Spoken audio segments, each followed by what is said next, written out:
Hola, ¿cómo están? Les habla el profesor Rodríguez.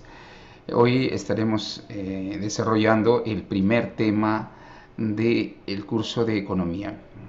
Son temas fundamentales para poder entender lo que viene más adelante, los conceptos básicos, como por ejemplo qué es la economía, cuál es el principal problema económico al que se enfrenta el ser humano, la división de la economía, las grandes ramas de la ciencia económica, ¿no? La micro y la macroeconomía. Todo ello vamos a desarrollar esta primera parte, para luego pasar a una práctica en la cual vamos a, entre todos, a dar solución a una serie de preguntas. Así que sin más, empezamos con el desarrollo del tema de hoy. Primero, la economía es una ciencia. La respuesta es sí, estamos ante una ciencia, pero es una ciencia social, porque trata de temas ligados al desarrollo humano, como los mercados, eh, cifras, estadísticas. Tiene mucho que ver con la situación, la vida diaria del hombre cuando busca satisfacer sus necesidades. Así que sí, es una ciencia, tiene sus propias leyes, sus propios principios, y ello nos lleva justamente a la definición de economía. Bien, no hay una única definición, pero esta se puede decir que es la definición más completa donde coinciden la mayor parte de economistas, que la economía es una ciencia social, pero que lo que busca es la administración eficiente de los recursos, entendiéndose por recursos elementos que utilizamos los seres humanos, ¿no?, para llevar a cabo nuestras actividades. Entonces, la administración eficiente de estos recursos. Pero, ¿se puede administrar estos recursos de forma eficiente? Pues no es tan fácil, no es tan sencillo, porque existe un gran problema económico. ¿Cuál es? El problema principal de la economía. Hay muchos problemas, ¿no? La pobreza, la falta de trabajo, etcétera. Pero el problema principal es que las necesidades son muchísimas, se puede decir ilimitadas, porque conforme vamos caminando en la historia van surgiendo nuevas necesidades y nuevas necesidades. Entonces llega un punto en el cual los recursos disponibles por una persona, una empresa o un país, una sociedad, no podrán satisfacer a todas las necesidades. Entonces, ¿qué nos queda en estos casos? Simplemente es elegir, administrar esos recursos para tratar de satisfacer algunas necesidades y de repente sacrificar otras o postergarlas para después. ¿Cómo se llama esta situación en la cual los recursos sobrepasan a las necesidades? A esta situación se le conoce como el problema de la escasez. Si lo vemos gráficamente, tenemos entonces que los recursos frente a las necesidades, tenemos lo siguiente: las necesidades surgen una y otra vez conforme va avanzando el desarrollo de una sociedad, mientras que los recursos frente a estas necesidades son insuficientes. A esto llamamos recursos limitados o escasos. Así que la aclaración es aquí básica. Cuando nos referimos a escasez, no nos estamos refiriendo al sentido de que algo falta, sino a esta situación en la cual las necesidades sobrepasan a los recursos disponibles. Por lo tanto, lo que queda en estos casos es administrar de la mejor forma posible estos recursos para satisfacer las necesidades de acuerdo a una jerarquía de importancia. Eso es lo que estudia la economía. Entonces, la economía se puede emplear en el Estado, porque el Estado tiene que enfrentarse diariamente a ello, en las empresas y también las personas, cuando tenemos que tomar una decisión, ¿no? Tengo que estudiar una segunda carrera, de repente en mi caso, pero a la vez tengo que trabajar, entonces tengo que ver que mi tiempo es reducido, escaso, limitado, no puedo hacer todo a la vez, entonces tendré que administrar de la mejor forma posible, en este caso, mi tiempo. Lo mismo pasa en una empresa, lo mismo pasa en un país. La pregunta aquí entonces es, si la economía es una ciencia y su mayor problema es resolver esta disyuntiva, ¿cómo lo hace? ¿Hay intentos de ello? Vamos a ver. Un poco de historia sobre ello. Se puede decir que la economía como ciencia nace el siglo XVIII, con la publicación de un ensayo, que es una obra monumental, que hasta el día de hoy todavía goza de mucha aceptación, aunque también tiene críticas. Esta obra, cuyo autor es el filósofo escocés Adam Smith, el nombre completo es Un ensayo sobre la naturaleza y la causa de la riqueza de las naciones. Brevemente se le conoce como la riqueza de las naciones, que vio la luz en 1776, sí, el mismo año de la independencia de las 13 colonias. Esta obra, que tampoco se puede decir que tiene vigencia completamente, porque mucho de lo que analiza ya ha sido, se puede decir, criticado, superado, pero hay buena parte que sí se puede rescatar. Es la primera vez que se deja de lado lo que debe ser las recomendaciones y se comienza a preguntar a Adam Smith por lo que es. Está más concentrado en estudiar más que el precio, cuánto se debe cobrar, si el precio debe ser justo, más bien está interesado en cuál es el precio, por qué el precio es este, cómo se ha formado. Entonces ahí hay un gran avance. El día de hoy la economía se puede decir que ha tenido grandes avances, aunque también tenemos limitaciones. Hay muchas cosas que todavía los economistas no podemos resolver y desconocemos. Pero entre todos estos avances tenemos que hay algunos puntos de encuentro. Uno de ellos es, por ejemplo, que el concepto de que la economía, al buscar asignar de la mejor forma los recursos, nos está ayudando a tomar buenas decisiones o las mejores decisiones, las más óptimas. Por eso la economía le llaman la ciencia de la elección. En la línea de Lionel Robbins, que es un economista inglés, que el siglo XX, se puede decir, inicia el estudio formal de la ciencia económica en universidades europeas. Él nos dice que la economía es la ciencia de la elección, la ciencia que estudia cómo los recursos son empleados por el ser humano para satisfacer sus necesidades. Entonces, de esta forma ya hemos visto el concepto de economía y podemos pasar al concepto de la elección. Pero para que haya una elección tengo que tener opciones, oportunidades, y ahí es donde aparece el concepto del costo de oportunidad. Analicemos el costo de oportunidad. ¿Qué cosa es el costo de oportunidad? El costo de oportunidad es el costo del sacrificio, de lo que dejo de lado. Cuando tengo algunas alternativas, tengo que elegir, porque no puedo elegirlo todo, no puedo tenerlo todo, así que tengo que elegir y sacrificar. Por ejemplo, ustedes, para poder tener éxito y tener una vacante en la universidad, han tenido que sacrificar. De repente, horas de ocio, ver televisión, videojuegos, salir con los amigos, etcétera, etcétera. Han tenido que dejar de lado eso para enfocarse en sus estudios. Acá mismo, por estar escuchando esta clase, usted está sacrificando algo. Entonces, el costo de oportunidad no es lo que uno elige, sino lo que uno deja de lado. La alternativa sacrificada, la oportunidad que se dejó de lado.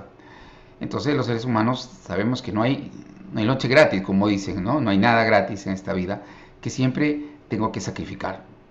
Entonces, ahora bien, en el caso aquí, por ejemplo, de una estudiante, ella está pensando entre quedarse a estudiar porque tiene pronto un examen, o ir al cine con sus amigas porque le dicen que ya se estrenó Spider-Man, etc. Entonces, al final, ella tiene dos oportunidades: estudiar para su examen, ir al cine. Entonces, vamos a ver cuál es su decisión. Le preguntamos, ¿qué decides? Y ella dice, voy a estudiar.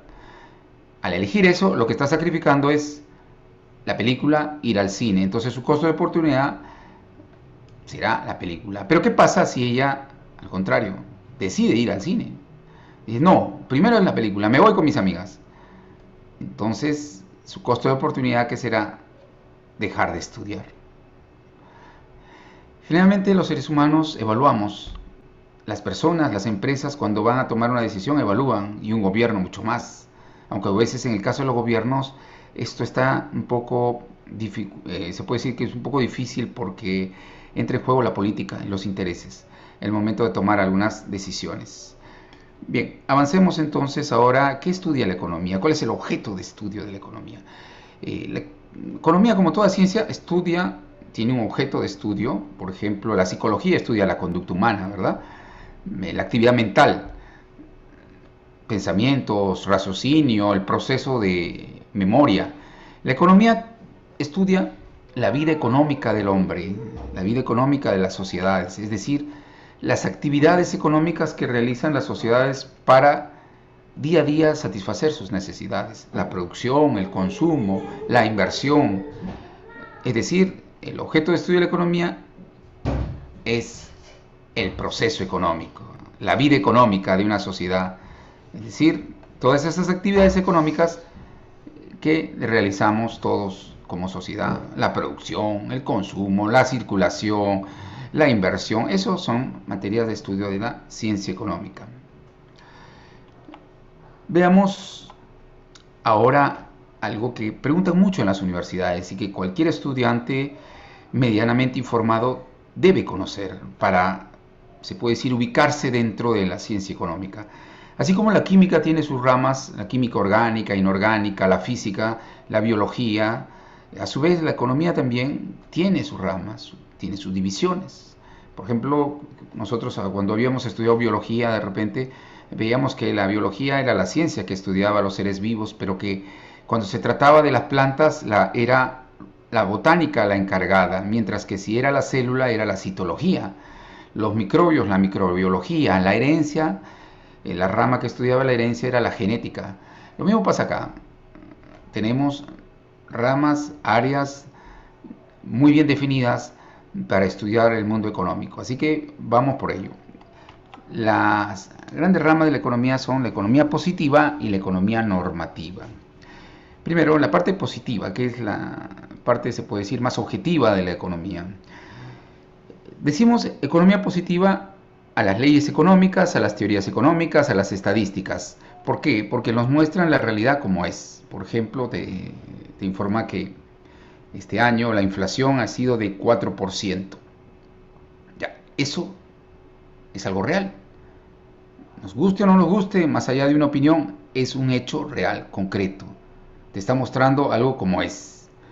La invasión de Rusia a Ucrania trajo como que consecuencia que suba el precio del petróleo en esos días. Lo ves, lo observas, está la evidencia. Eso es economía positiva, mostrar a cosas tal como se presentan. Pero a su vez tiene dos ramas, la economía descriptiva y la teoría económica. Vamos a ver estas dos ramas de la economía positiva, ¿ya? Es decir, de la economía que nos muestra la información tal como se presenta en el mundo real, ¿ya? Claro que muchos dirán, profe, pero es muy difícil, muy complicado captar el mundo real. Pero en economía lo que podemos hacer es elaborar modelos para captar el mundo real, simplificar a la realidad cuando es muy compleja. Bien, entonces vamos a ver primero estas ramas de la economía positiva. Primero veamos la economía descriptiva, que está por acá, lo pueden observar ustedes. Acá la vamos a señalar para que ustedes puedan ver. Ahí está. La economía descriptiva tiene que ver con las estadísticas, la información, las cifras. Por ejemplo, te presentan el mapa de pobreza en el Perú, la inflación del mes de junio. Estamos hablando de cifras, datos, información estadística. Entonces, la economía descriptiva es la rama de la economía que nos muestra la información económica. Para ello, ¿qué hace? Recoge información, recopila los datos, los ordena y los presenta de una forma amigable. Estamos hablando de las estadísticas. En nuestro país, por ejemplo, quien nos brinda estadísticas oficiales es el INEI, el Banco Central de Reserva, el Ministerio de Economía y Finanzas. Y de esta forma, con estas estadísticas, con estas cifras, es que los especialistas, los políticos pueden tomar medidas, pueden interpretar la realidad. Porque sin datos, sin cifras, estaríamos simplemente especulando. Por eso es que se necesita esta información. Yo no puedo decir, mira, el país está en recesión si es que no tengo los datos del PBI. Debo tener esos datos. ¿Y qué rama de la economía me proporciona esos datos? La economía descriptiva. Ahora veamos la teoría económica, que es el cuerpo de teoría de la ciencia económica, donde están las teorías económicas, las leyes, los modelos económicos. Pero veamos qué es lo que hace la teoría económica? ¿Cuál es su función? Veamos. La teoría económica nos muestra los fenómenos económicos como se presentan en el mundo real. La teoría económica intenta explicar las causas de esos fenómenos económicos, las consecuencias. ¿Y cómo nos explica las causas, las consecuencias de estos fenómenos? A través de teorías, a través de modelos económicos. Por ejemplo, si tocamos el tema de la inflación, hay una teoría sobre ello que nos muestra cuáles son las causas de la inflación, las consecuencias de la inflación. Hay modelos que nos permiten entender mejor este fenómeno conocido como alza de precios. Claro que para que se pueda elaborar un modelo, una teoría, se necesita de datos, información que nos ha proveído la economía descriptiva. Entonces, cuando ustedes vean un libro de economía, abren un libro y vean, por ejemplo, la ley de Say, la ley de Okun, la ley de Engel, lo que están viendo ustedes es teoría económica. Ahora, hay dos grandes ramas dentro de la teoría económica. La que, por ejemplo, estudia la producción, pero de forma individual, el consumo de una familia, y la otra rama que estudia el consumo de todo un país, de toda una sociedad, la producción de todo un territorio, de toda una región. Estamos ante las ramas de la teoría económica, que son las dos grandes ramas, la micro y la macroeconomía. Aquí sí nos vamos a tener unos instantes, porque esto es materia de muchos exámenes. Y no solamente para ello, cuando ustedes estén llevando estudios superiores, ya sea en cualquier instituto, universidad, va a haber un momento en el cual van a tener que tocar, aunque sea tangencialmente, un tema de microeconomía o un tema de macroeconomía. Entonces vamos a ver bien qué es el estudio. Primero hay que analizar un poco de historia sobre ello.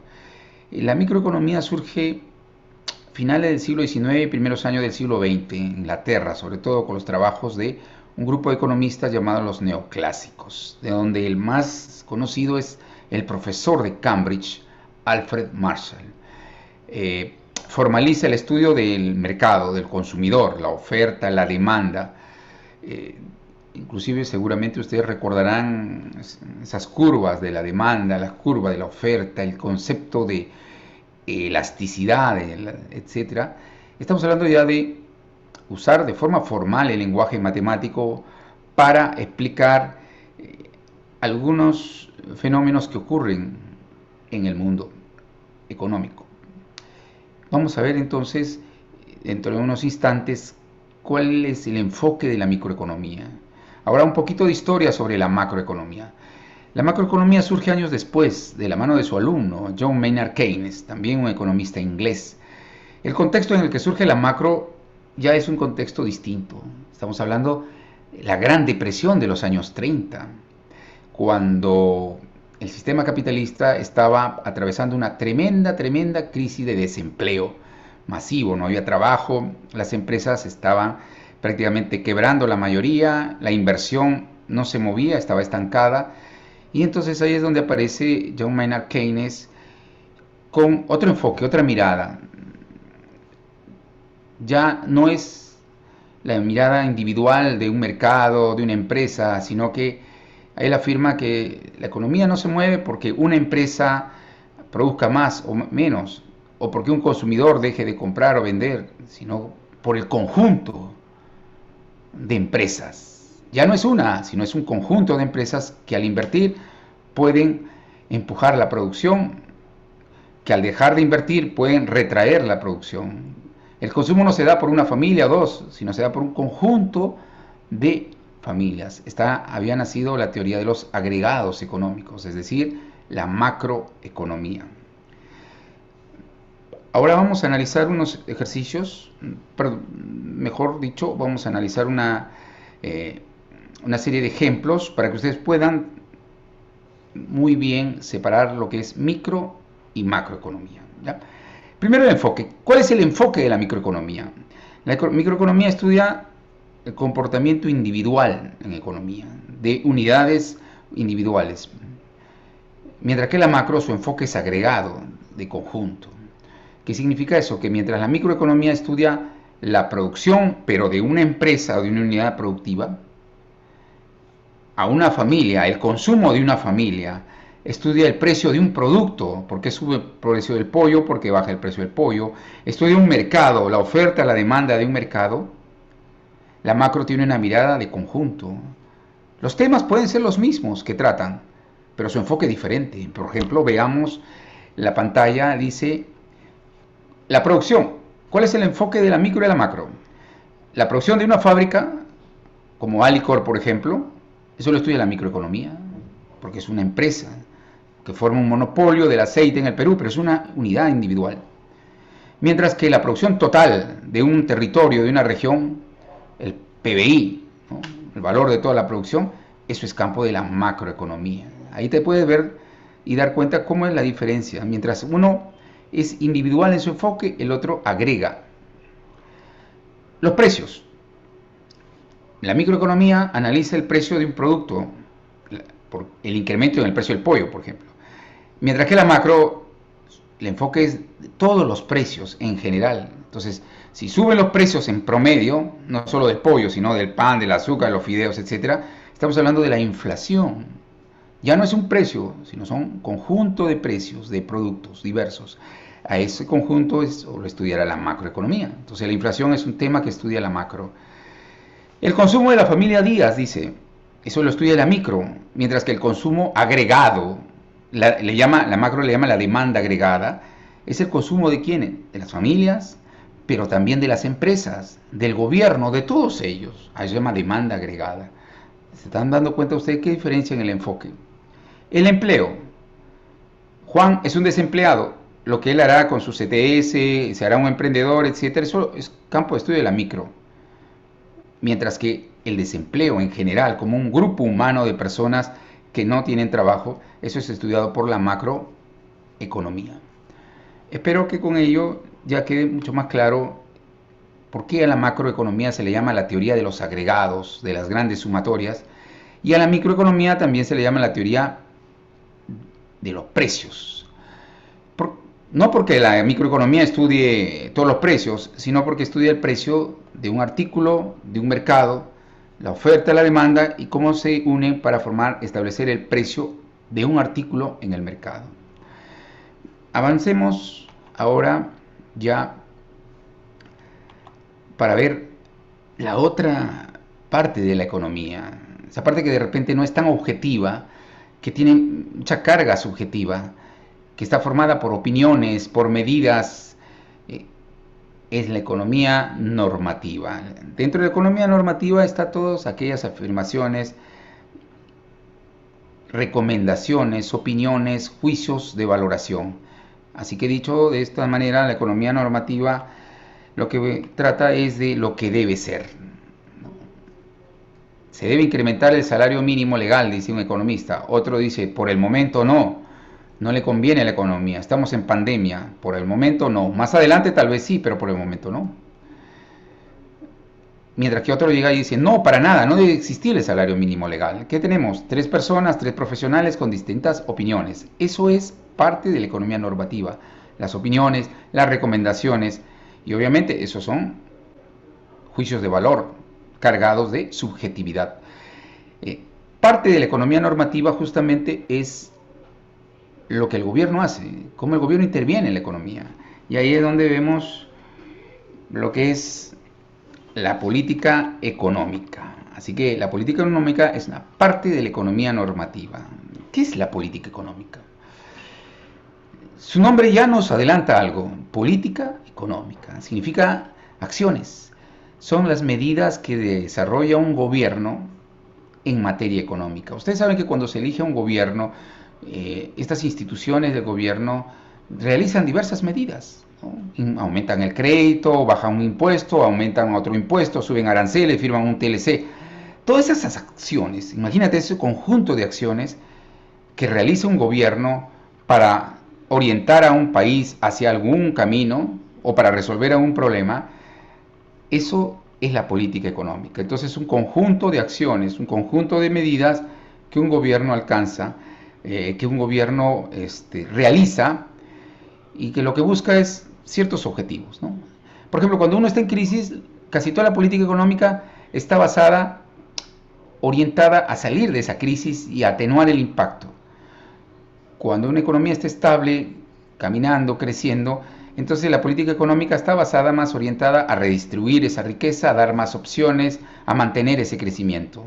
Pero siempre la idea es que son medidas tomadas por un gobierno y obviamente hay una carga política en ello también. Eso obviamente que pasa. Aunque nosotros decimos que cuando las autoridades llevan a cabo política económica lo deben hacer basándose en la ciencia, basándose en la teoría económica. Claro que no siempre pasa, porque muchas veces los políticos desoyen los principios económicos y ahí es donde los países pues sufren las consecuencias, ¿no? Por ejemplo, algo muy rápido que ustedes pueden ver, la economía dice que no se debe gastar más allá de lo que se tiene, pero sin embargo muchos gobiernos se han endeudado de forma excesiva, abrumadora, y las generaciones futuras tendrán que hacer frente a ello. Son errores de repente de política económica. En algunos casos de repente están más acertados los gobiernos. Bien, profe, me preguntará alguien, ¿y cuáles son los principales objetivos en una política económica? Bueno, lo que siempre se quiere en cualquier sociedad es que los precios sean estables. Cuidado, precios estables no significa que los precios no suban, ¿ah? Precios estables significa que los precios varían de forma estable, o sea que sí suben, pero suben poco a poco. Eso es estabilidad, eso hay que tenerlo claro. Desarrollo económico, ¿qué significa el desarrollo económico? Que no solamente la producción aumenta, hay más empleo, sino que mejora la calidad de vida de las personas. No basta tener trabajo, no basta que las empresas se porten, también las personas deben tener acceso a servicios básicos. La eficiencia económica entendida como no desperdiciar recursos. Eso es muy difícil de lograr, pero es uno de los objetivos de la política económica. Ahora, dentro de la política económica hay ramas, que es lo que vamos a ver nosotros, ¿ya? Vamos a ver ello. ¿Cómo es que el gobierno puede intervenir para que los precios no se disparen y se mantengan más o menos estables? ¿Cómo el gobierno puede, por ejemplo, a través de programas sociales como Cuna Más, Pensión 65, apoyar de cierta manera a algunos grupos de la población? Entonces vamos a ver, ya para ir terminando esta primera sesión, las partes o ramas de la política económica más conocidas, que son la política fiscal y la política monetaria. La política fiscal es llevada a cabo por el Ministerio de Economía y Finanzas, es el encargado de la política fiscal en nuestro país, mientras que la política monetaria es función del Banco Central de Reserva. El nombre lo dice, monetaria, viene de money, manejo del dinero, los soles. Así que primero empecemos con la política fiscal, ¿ya? Para luego pasar a la política monetaria. Bien, la política fiscal básicamente es el conjunto de medidas que están orientadas a administrar los gastos y los ingresos del Estado. Por eso a los gastos se llama gastos fiscales. Por ejemplo, el Estado gasta en vacunas, salario de los profesores, del colegio estatal, obras públicas, etcétera, etcétera. Eso es un gasto fiscal. Pero el Estado también tiene ingresos, los tributos que pagamos nosotros, los impuestos, las ganancias de las empresas públicas. El Estado se endeuda cuando le hace falta. Entonces, administrar esos ingresos y esos gastos, esa es función de la política fiscal. Por ejemplo, cuando ustedes escuchan que el gobierno está planteando un alza de impuestos, es porque seguramente necesita recursos y ven que un alza de impuestos puede aumentar sus ingresos. Cuando el gobierno decide de repente comenzar a construir muchos colegios, escuelas, carreteras, lo que vemos es gastos, un aumento del gasto público. Esto nos lleva a estas palabras de política fiscal expansiva y política fiscal contractiva. Ya, esto es bastante sencillo de entenderlo. Ya, vamos a ver aquí. Una política fiscal expansiva se refiere a un aumento del gasto del Estado. el Estado decide gastar, ¿no? Por ejemplo, esto se da de repente en situaciones de crisis como una forma de apoyo, ¿no? El Estado apoya con créditos, con gastos, con obras de infraestructura y otro tipo. Esto se llama una política fiscal expansiva. Pero ¿qué pasa cuando el Estado se amarra a los cinturones y dice vamos a ahorrar recursos, no va a haber aumento para nadie este año, vamos a reducir la cantidad de obras públicas, ya no le vamos a dar la misma cantidad de dinero a los gobiernos regionales, entonces está contrayendo, reduciendo el gasto? Eso se llama política fiscal contractiva. Entonces, vamos a ver que, de acuerdo a la situación, es que un gobierno debe tener una política fiscal expansiva o una política fiscal contractiva. ¿Ya? Generalmente, la política fiscal se realiza en coordinación con la política monetaria, es decir, que el Ministerio de Economía coordina con el Banco Central de Reserva para que sea más eficaz la política. No lo pueden hacer por separado. Bien, hablemos del Banco Central. ¿Su misión cuál es? Mantener la estabilidad de precios, es decir, que los precios suban pero no demasiado, que la inflación sea pequeña, que los precios suban pero paulatinamente, para que la moneda nacional mantenga su valor. Entonces, cualquier acción que está orientada a mantener la estabilidad de precios, control de la cantidad de dinero que circula en el país, del crédito, de la tasa de interés, eso es política monetaria. Por ejemplo, cuando el Banco Central dice vamos a reducir la tasa de interés para que los bancos den más créditos, lo que está buscando es que los bancos inyecten dinero a la economía, más soles. Eso estamos hablando de una política monetaria, entonces. Pero sin descuidar que su misión es controlar la inflación y que la moneda mantenga su estabilidad. Un ejemplo es el encaje. Por ejemplo, el Banco Central tiene herramientas como el encaje para lograr que haya más dinero en la economía o menos dinero en la economía, aumentar los créditos o reducir los créditos. Acá tenemos un ejemplo, dice, Banco Central reduce el encaje mínimo. ¿Qué significa esto? Esto significa que el Banco Central lo que busca es que los bancos ahora tengan más liquidez y por lo tanto ingrese más liquidez a la economía, más dinero, más créditos. Eso justamente está haciendo al reducir el encaje. Esto es parte de la política monetaria. Bien, jovencitos, ha sido un placer acompañarlos hasta aquí y ustedes también seguir esta sesión mientras esperamos. Inmediatamente vamos a pasar a resolver nuestra práctica que nos está esperando justamente sobre este tema.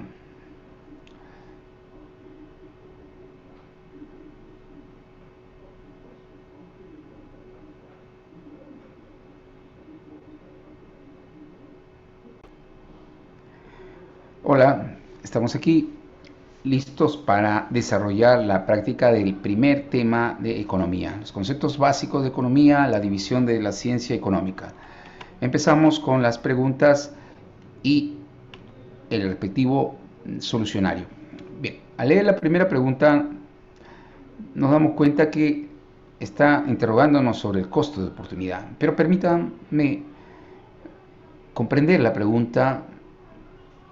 Entre todos nosotros vamos a desarrollarla. Dice, el señor Leoncio Ortiz es un agricultor que de joven se dedica al cultivo de papa y maíz. Es propietario de un terreno de 5 hectáreas. Si en la próxima campaña decide usar su propio terreno para sembrar papa y maíz, Leoncio incurrirá en un costo de oportunidad. Él está usando su propio terreno.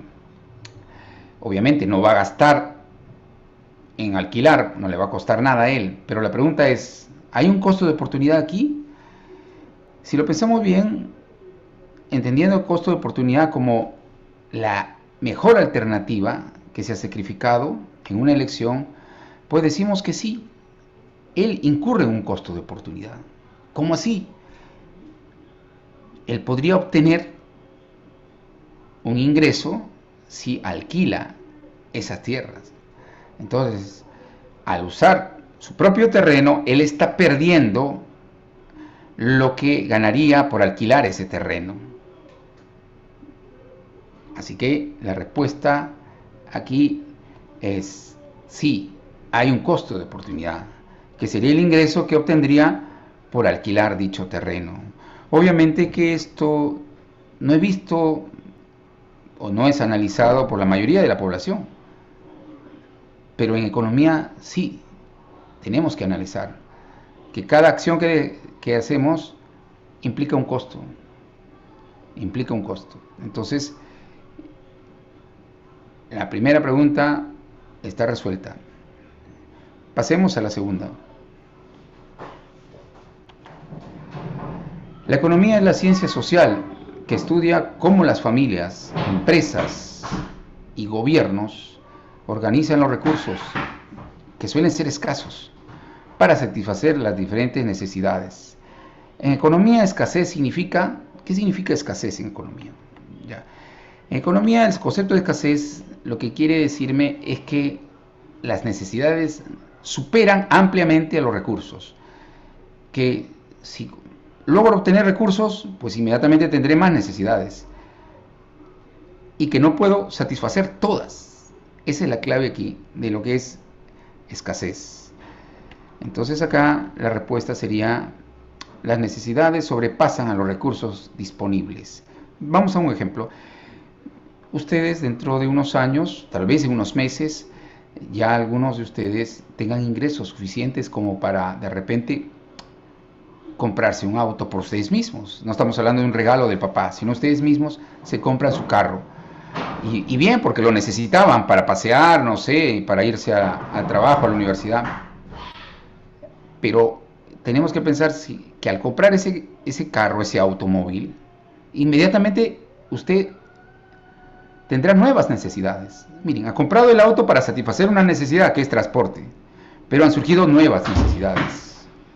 ¿Cuáles? Por ejemplo, necesito una cochera, tengo que pagar una cochera para que no se lo roben.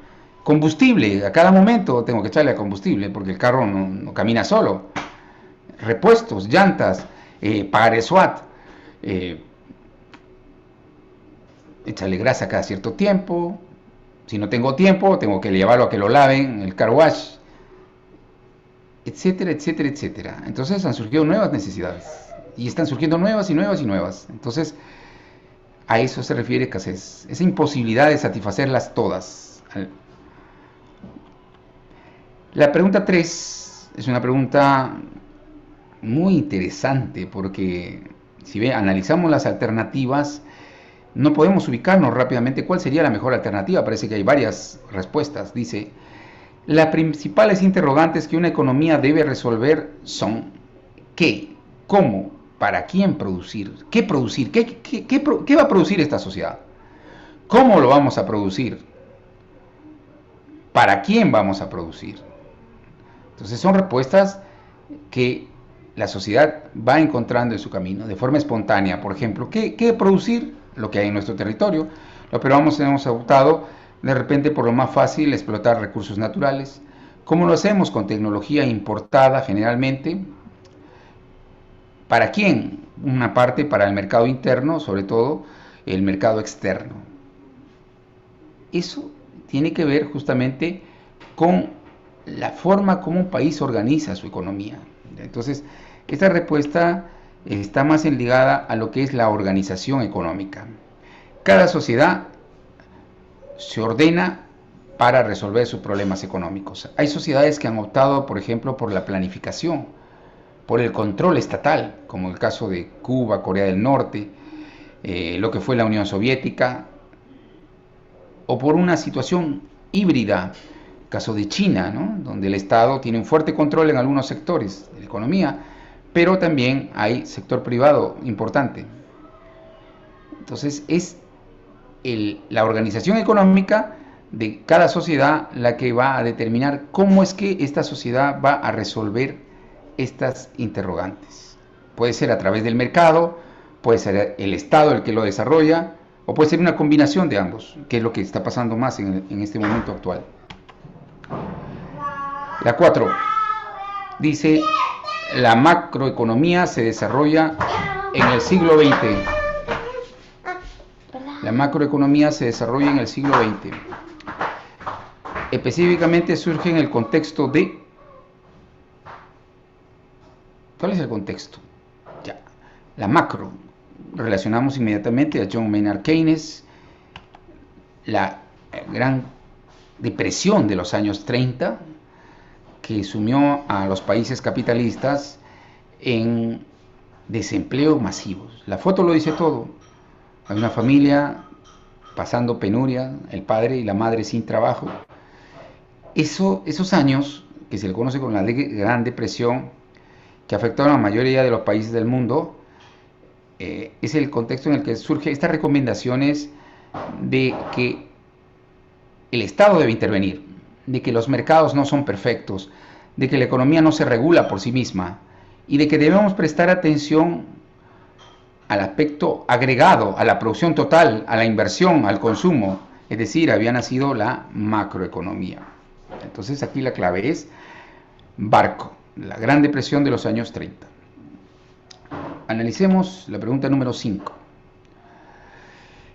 Dice, a raíz de la pandemia del COVID-19, muchos países padecieron una contracción en el consumo de su población, retroceso de las inversiones, un menor gasto público, es decir, una caída en la demanda agregada. Esta palabra es clave aquí.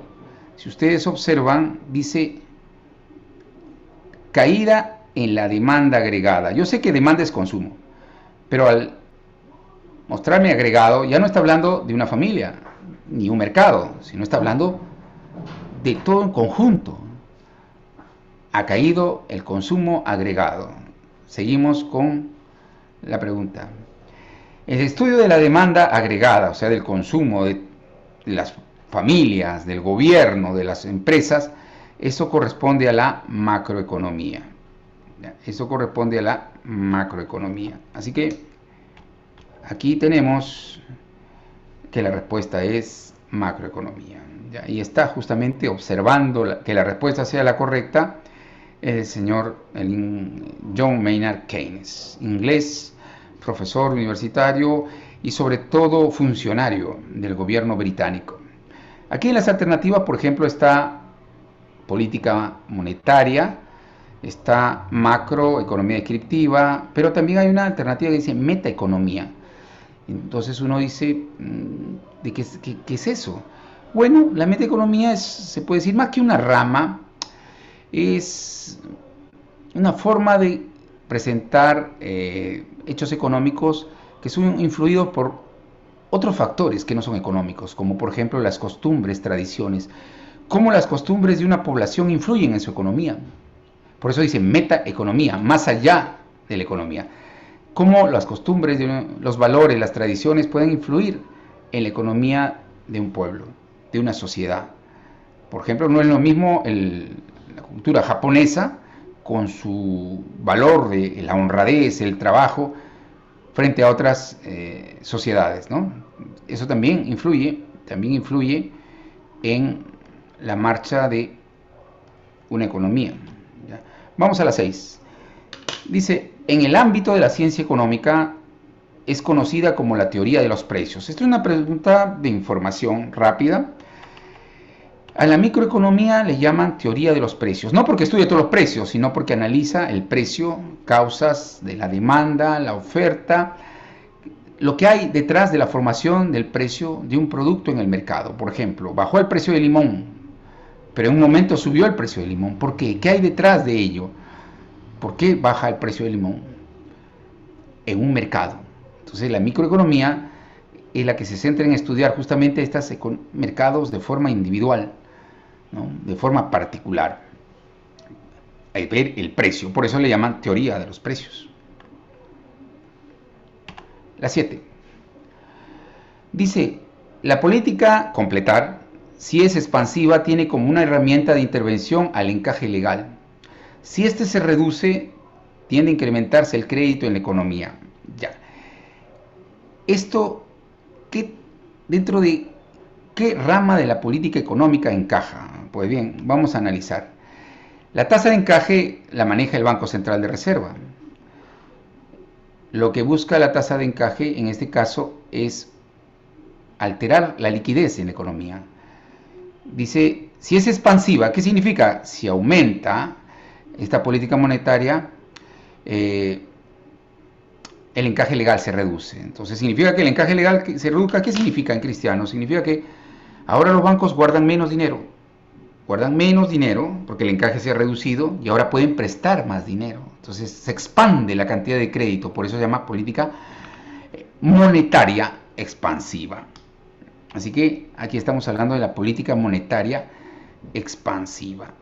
Entonces, una de las herramientas es la tasa de encaje. No es la única. El Banco Central de Reserva tiene otras herramientas también, como la tasa de interés de referencia, venta y compra de certificados, etcétera, etcétera. Todo ello es política monetaria. Vámonos a la última pregunta ya, que es una pregunta un poquito ya más compleja, dice, ¿no? A ver, ¿puede el Banco Central de Reserva del Perú intervenir en el mercado de dinero, reduciendo la liquidez con el objetivo de atenuar el alza de precios? En primera vista, parece que sí. El Banco Central está autorizado para intervenir en el mercado de dinero. Reduce la cantidad de dinero para que los precios no suban. Vamos a las respuestas. Entonces, debería ser que sí. Avión dice, no, porque la economía peruana es una economía de libre mercado. No, no encaja esto. La B, sí, ya que el Banco Central de Reserva lleva a cabo la política fiscal de forma autónoma. Esto tampoco es correcto, porque el Banco Central no lleva a cabo la política fiscal, sino la política monetaria. La C, sí, porque una de las funciones del Banco Central es regular la moneda del crédito. Hasta ahí esa puede ser una respuesta. D, no, porque la potestad de reducir la liquidez corresponde a la SBS. No, eso no es exacto. Quien tiene que reducir, aumentar la liquidez, la cantidad de soles que circulan es el BCR. Así que tampoco es clave. La E, sí, porque intervenir en todos los mercados cuando sea necesario es potestad del BCR. Bueno, esto es controvertido porque el BCR puede intervenir, pero no en todos los mercados, ¿no? Por ejemplo, el mercado de telefonía no puede intervenir el BCR, así que nos quedamos con la B. Me parece que es una alternativa que, perdón, la C, porque es una de las alternativas que encaja mejor, ¿no?